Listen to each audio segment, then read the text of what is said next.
Donc, on va s'intéresser à ce petit projet underscore 2. Dans une vidéo précédente, on s'y était déjà intéressé pour cette partie-là en réalité.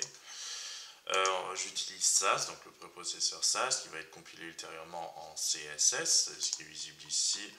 En fait, ce qui est visible plutôt dedans directement, mais qui est visible là, en ce sens où c'est le style.css qui contient les mêmes informations que le style.scss, puisque c'est structuré, nesté en SCSS, ce qui n'est pas le cas en CSS, mais il y a justement une duplication en fait du contenu, en tout cas du contenu dans le fond, pas dans la forme.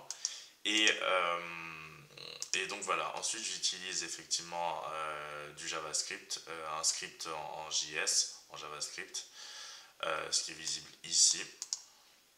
Et ce qui va nous intéresser aujourd'hui, c'est cette partie-là, ou en tout cas dans cette vidéo, c'est cette partie-là, puisqu'on va s'intéresser au protocole HTTPS ou HTTP et à l'utilisation de l'API Fetch pour récupérer des informations, en tout cas pour aller les chercher avec Fetch, puisque en anglais Fetch ça veut dire aller chercher, une URL et justement ensuite récupérer des petites informations, par exemple le salut là, pardon, récupérer ça notamment.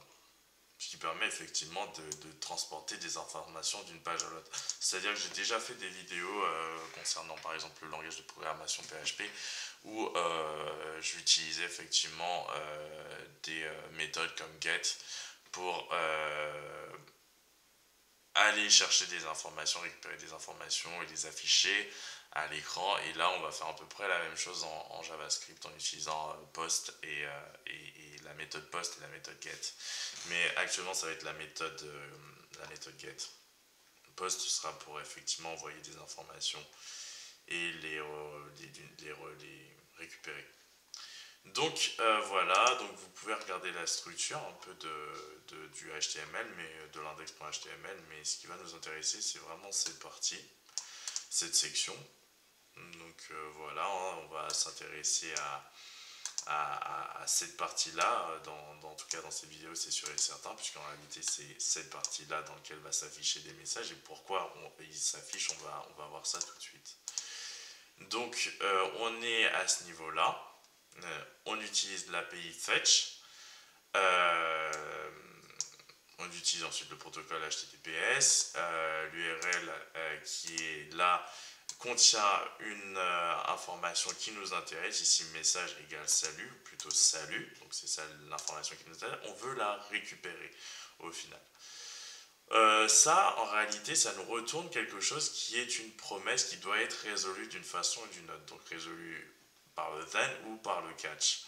Et effectivement, on va voir que même certains résultats sous-résultats en tout cas de ce résultat-ci sont sous forme de promesses et on peut utiliser effectivement un then avec eux et un catch avec eux également.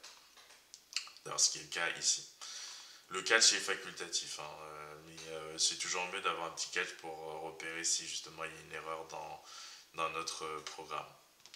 Donc, si tout se passe bien, donc le reste correspond effectivement au résultat de ça, à la valeur de ça.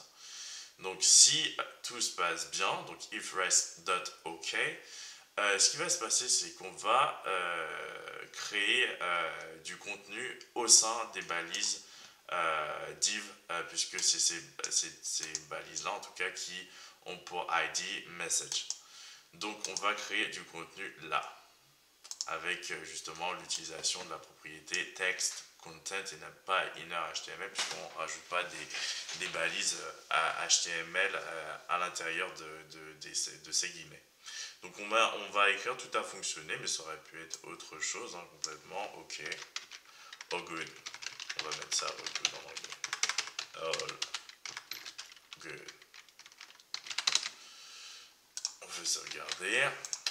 Return, et ça c'est en fait ce qui m'intéresse, return la réponse, mais sous forme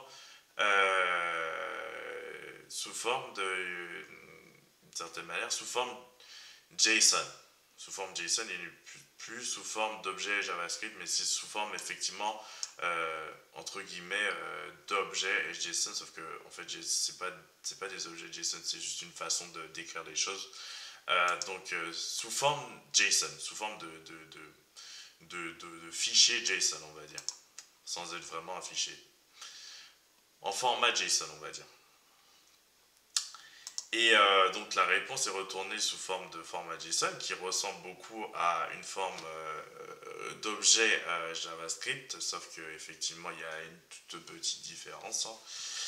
Et en fait, le JavaScript, c'est vraiment un langage où il y a effectivement des incidences avec la façon d'écrire, alors qu'en réalité, le format JSON, c'est un format beaucoup plus relax, où en réalité, il n'y a pas de conséquences d'une certaine façon, en tout cas de grandes conséquences à ce qui est écrit. C'est pas quelque chose qui doit être utilisé réellement par une machine dans le cadre d'une grande programmation. C'est pas le cas, c'est une façon d'écrire les choses.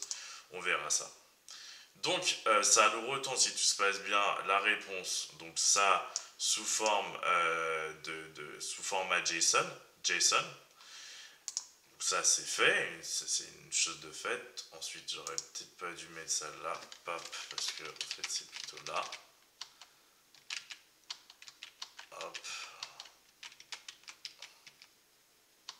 Alors, ok. Et le catch, hop, c'est là. Hop. Alors, qu'est-ce qui doit être fermé? Rien du tout. Donc voilà, c'est bon. Donc, la valeur, parce qu'en fait, il y a une propriété value à ça. Donc, ce qui est retourné à une certaine manière, c'est la valeur de ça. C'est à quoi ça correspond, en fait. Donc, ça, c'est égal à ça, d'une certaine façon. Ça, c'est ça. Et ce qui nous intéresse, quand même, c'est particulièrement quelque chose, un message de ça, un message de tout ça qui est sous format JSON. C'est le message qui nous intéresse, c'est cette partie-là, et c'est le query string.